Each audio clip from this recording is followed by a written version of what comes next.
انت كتبتوا في انا كنت نقراه في déjà en 2017 كنت تقول بلي c'est-à-dire on ne pourra pas faire de réformes économiques, de redressement économique, etc., sans un préalable politique.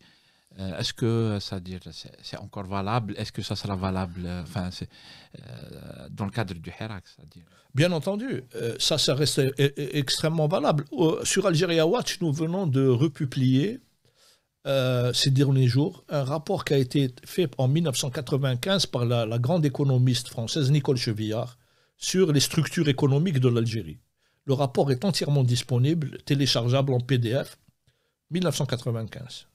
Les structures politico-économiques de l'Algérie n'ont pas connu la moindre évolution depuis cette époque. Ce sont les mêmes. Depuis 1995, on a tout entendu. La Banque mondiale, le Fonds monétaire international, on a bradé une partie de l'économie du secteur public, on a ouvert, on a fermé, on a parlé sans cesse de réformes sans en amorcer aucune. On voit bien que ce régime est incapable d'amener une réforme. La réforme est un exercice politique et économique qui doit être porté non seulement par le régime, mais par le peuple tout entier.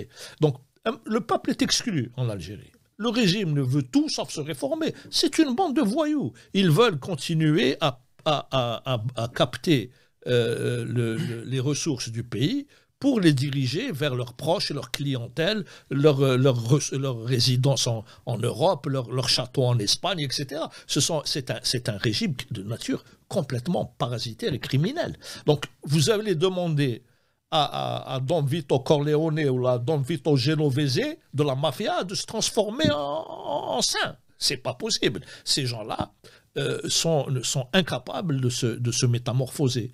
Donc, sans réaménagement politique, sans restructuration politique en Algérie, il est illusoire de parler de réforme. Moi, j'écoute des fois sur les radios, les télés, tout ça, des économistes algériens qui font des longs discours sur comment il faut faire la réforme, etc., sans aborder ce volet politique qui, en principe, bloque la réforme économique.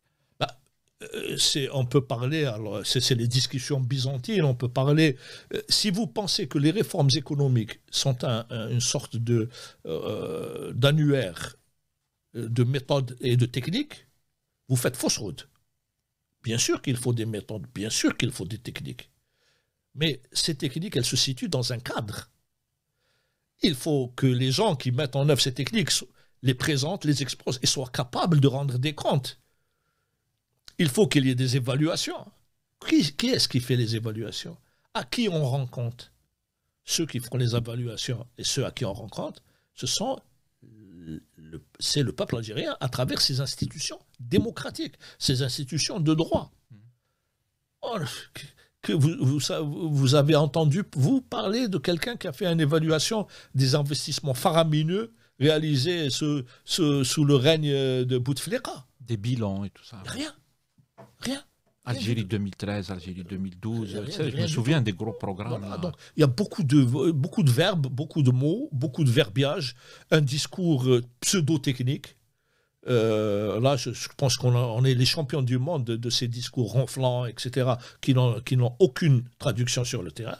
Mais la réalité, c'est qu'il y aura des réformes économiques en Algérie. Il y aura, mais quand nous serons une société politique mature, quand nous aurons atteint l'âge adulte de la politique, c'est-à-dire quand nous serons une société régie par le droit. Ce jour-là, oui. Avant, non. Je comprends, c'est pas tout, c'est justement ça que demande le Hirak. Bien entendu, c'est le cœur du Hirak. Moi, je pense que Doula Madaniya, Machi Askaria, vous avez tout dit.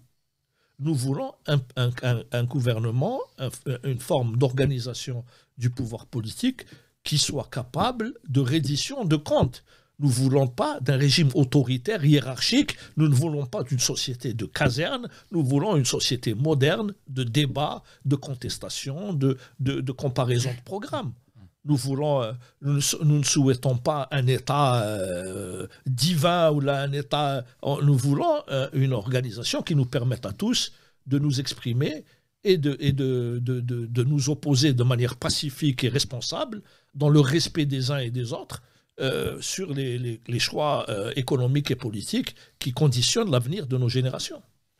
Très bien, Atek Saha, merci beaucoup, Monsieur Barakallahu Bendera. Atek Saha d'être passé chez nous sur Radio Kalima. J'espère qu'on... C'était gentil. Merci beaucoup. Merci. J'espère qu'on aura d'autres occasions de parler économie, politique, droits de l'homme, etc. Inch'Allah. Inch'Allah.